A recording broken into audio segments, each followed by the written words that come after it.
बिस्मिल्लाहिर्रहमानिर्रहीम। अस्सलाम वालेकुम।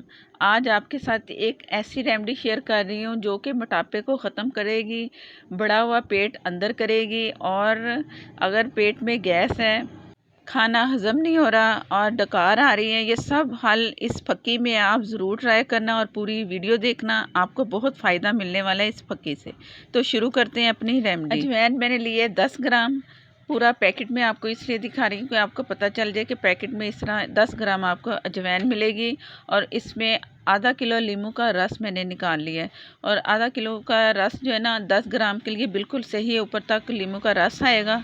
तो आपने इसे धूप में रखना है। धूप में ये 1 से 2 दिन 3 दिन तक सूख जाती है। बार बार आप चम्मच से इसे और पलटते रहें। और ये नींबू के छिलके जिनमें से मैंने रस निकाला है, ये भी मैंने सुखाने हैं। ये भी हमारे इसी फक्की में काम आएगी। ये भी तेज़ाबियत भी ख़त्म करता है, और जो सीने में जलन होती है, कारें आती हैं, नींबू का जो छिलका है ना वो भी बहुत काम आता है। इसे भी सुखा लेंगे। अजवाइन को सारा सेट कर दिया है, ऊपर तक नींबू का रस आ चुका है। इसे धूप में रखते हैं और बाद में बताती हूँ कि आगे क्या करना है। नींबू भी सूख चुके हैं, और जो अजवाइन थी नींबू के रस में वो भी सूख चुकी है। वो चीज़ें ड्राई हैं, और मैं आपको नींबू के छिलके भी चेक करवाती हूँ कि वो कितने ड्राई हो चुके हैं और कितने आराम से ये पिस जाएंगे।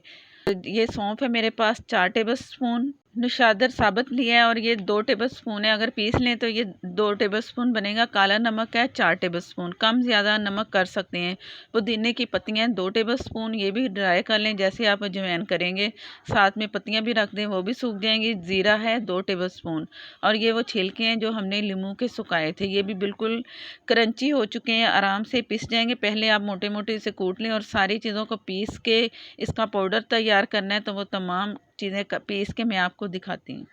सारी चीज़ें हमने पीस ली हैं। आपने इस तरह पीसने से बारीक सा, और आप समझो कि ये आपके लिए ना घर में एक अच्छा नुस्खा आपने तैयार कर लिया है। कभी उल्टी आ रही है, या तबीयत ख़राब है, हैज़ा हो गया है, कोई पेट के मतलब जितनी भी शिकायत है ना आपको, ये उसका हल है। और आपने ये इतनी लेनी है जो बड़े हैं, बड़ों ने लेनी है। और ज़्यादा तबीयत ख़राब हो तो 3 दफ़ा भी ले लें, लेकिन कम लें। ब्लड प्रेशर वाले थोड़ी कम ले लें, और नमक वो ना डालें तो बेहतर है। और अगर बड़ों से छोटे जैसे बच्चे होते हैं, 8 से 10 साल के बच्चे, आप उसे हाफ़ कर लो जितनी मैंने आपको दिखाई है।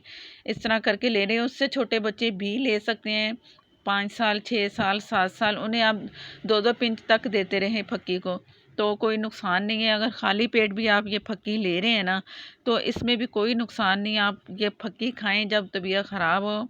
बढ़ा हुआ पेट आप यकीन करें कि ऐसे अंदर स्मार्ट आपको कर देगा ना। जब ये खाएंगे तो आपका पेट साथ लग जाएगा। और ये मेरी आजमाई हुई फक्की है, मैं ख़ुद ही इस्तेमाल करती हूँ। तो आप भी करें, आप भी इससे फ़ायदा उठाएं, और पूरी वीडियो देखा करें प्लीज़। अगर आप मेरे चैनल पर नए हैं तो मेरे चैनल को आप सब्सक्राइब कर लें, और साथ में जो बेल है ज़रूर प्रेस किया करें। और इसकी वीडियो की क्वालिटी ज़रा लो है, तो उसके लिए मैं माज़रत ख़्वाह हूँ। आप सिर्फ नुस्खे को देखें, पंसार से आपको नौशादर मिलेगा, बाकी चीज़ें आपको अपने किचन से मिलेंगी। ज़रूर ट्राई करना, और नेक्स्ट वीडियो तक के लिए इजाज़त दें। अल्लाह हाफिज़।